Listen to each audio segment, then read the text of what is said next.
What's up, everyone? Just wanted to hop on here today and talk about update 1.19. We got the chance to talk earlier to Matej, I'm sorry if I butchered that, the marketing manager over at Bohemia, as well as creative lead Adam on the DAYZ Devtalk Livestream. Today's talk seemed to be focused around the upcoming changes to Livonia, but we've got some predictions of our own as well as some teaser bits you might have missed, so make sure to stick around till the end as we have a lot to cover here. But before we get into all that, I just have a few announcements of my own. We're now on Twitter at infinitezest_. This should allow me to stay more up to date with any news, announcements, tips, and that sort of thing without having to make a whole ass video. So help me help you be the best DayZ player you can be, and go give us a follow. Second, I was planning on doing a little live stream once we hit 1,000 subs as a little thank you and a chance to chat with some of you guys. But it looks like we're going to hit that way sooner than expected. Still working out some of the technical details. As always, I want to provide you guys with the best quality content I can. So I will likely not have that ready by the time we hit that number. What will end up happening is I'll probably coincide that live stream with the launch of Experimental. So we can hop on and test the new update together for the first time, and we'll have a little Q&A or something. So stay tuned for that. And again, the best way to do that is to follow me on Twitter. And lastly, I just wanted to sincerely thank all of you. All the comments and interactions I've had with everyone have been overwhelmingly positive. I'm glad to be a part of this community. DayZ is something that has consumed a tremendous portion of my time for the last 10 years. It's brought me some incredible moments, and I'm grateful for the opportunity to share those moments with you guys and hear about some of yours. But enough of that sappy shit. Let's just get into what we came here for. So to start us off, the big one, the new vehicle engine. We know for a fact that they are planning on implementing this new vehicle simulation that we've seen in Armor Reforger. This is supposedly going to fix a lot of the issues with vehicles in DayZ. I did get a chance to mess around in Reforger for a bit, and the vehicles do feel pretty smooth. The big question is, will it be fully fleshed out in time for this next update? And to my surprise, it's actually looking like we might get a vehicle fix this time around. This is something they talked about way back at the beginning of the year in the 2022 roadmap, and it seemed like the only thing we've heard since then is, "Oh yeah, it's moving along, it's going all right." But today they pretty much confirmed, unless things go catastrophically wrong during the experimental launch, we will be getting this new engine in the final cut. Now, I'm not 100% sold this will fix all the problems with vehicles in DayZ. In my limited understanding, it seems like the majority of these issues stem from the server side. Like it's a latency thing. The map can't quite render as fast as you're traveling in a vehicle, which causes it to rubber band or get launched into the fucking stratosphere. But this should help. Holy shit, I just smacked my microphone. This is something that held the game back for a long time now. So it'll be nice to finally get an improvement. Along with that, they were asked if we'd be getting any new vehicle assets, to which they responded they can neither confirm or deny. Bohemia's been notoriously secretive about these updates and try not to give too much away, but it seemed like they were kind of handpicking which questions to answer, and to give this one even some attention, to me sounds like they might have a new vehicle for us. I mean, if they're bringing this whole new vehicle engine in, I can't imagine it'd be that much harder to throw us an asset from Reforger along with it. I mean, it's already modeled and everything. So maybe, hopefully, the UAZ or something. We're definitely lacking any type of military vehicles in DayZ for the amount of military bases and wrecks around the map. As far as map updates go, we are getting a ton of changes to Livonia. I was actually in the process of making a video about my 1.19 predictions, like the day before they announced this most recent dev talk, and I gotta say, they far exceeded what I was expecting. They shared with us some screenshots from these new points of interest. I'll put a link to those in the description. So for starters, they've added some of these apartment buildings to the larger towns in Livonia. This screenshot they shared is in Tarnow. I'd imagine this extends to other cities like Topolin. These should add some interesting vantage points, and it'll definitely spice up PvP in these larger spawn towns. They also shared some new hunting camps and these really neat makeshift survivor camps.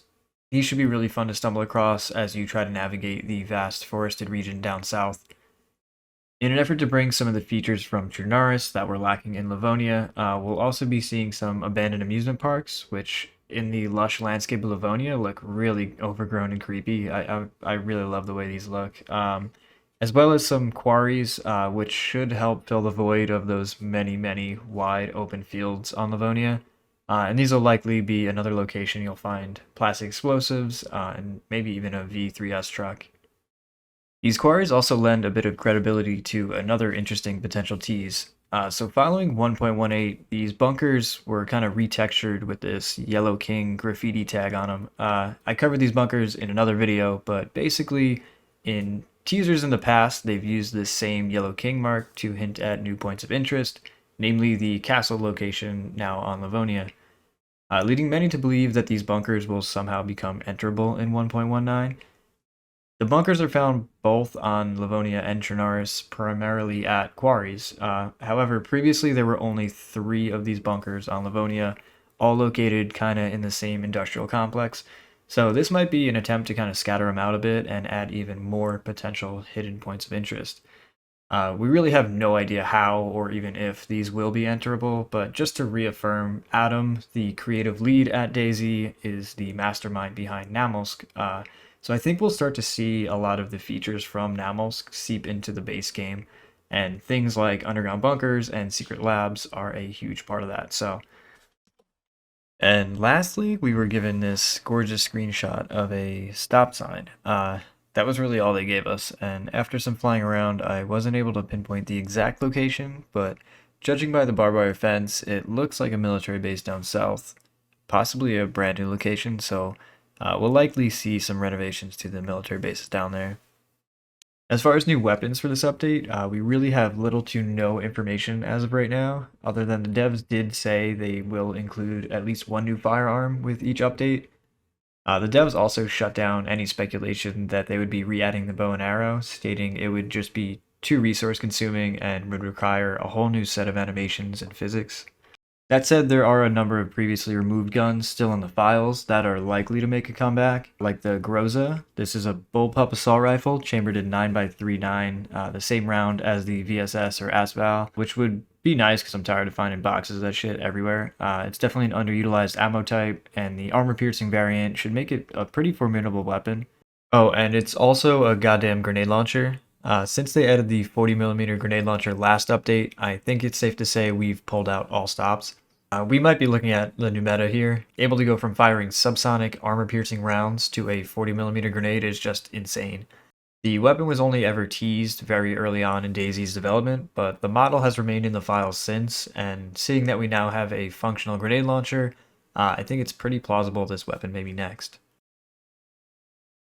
So right now there hasn't been much talk of any expected release date other than the fact the devs did say that they were not trying to push anything out over the summer and just kind of give everyone time to take vacation and relax. But now summer's just about over, so we should be hearing something soon. It's very likely they'll try and time it with the Halloween event. That's just based off how they've done things in the past. Just kind of lump the two together instead of doing another separate patch or update. That said, I'm thinking we'll see an experimental update probably sometime mid-September. Then typically the update will follow a few weeks after, maybe end of September, first week in October. But that's entirely my guess. Things may take even longer. I actually think this is a great PR play by the devs, just to take some time and really get things where they wanted them and not rush out another release just for the hell of it. And these dev talks were a nice way to keep us satisfied in the interim. They really didn't have to do that, and there's plenty of companies out there that don't. So to everyone at the DayZ team, thank you for sharing your time. And that's pretty much everything we have so far. I'm sure there's going to be even more new features with this new update. There's certainly some things I'm hoping to see, but we could sit here all day and speculate. We'll just have to wait and see. Let me know in the comments if there's anything you're hoping to see in this update, or maybe some crumb of information I might have missed. I know we're all eagerly awaiting more news from Bohemia, but hopefully this video was enough to keep you satisfied until then, and we'll see you in the next one.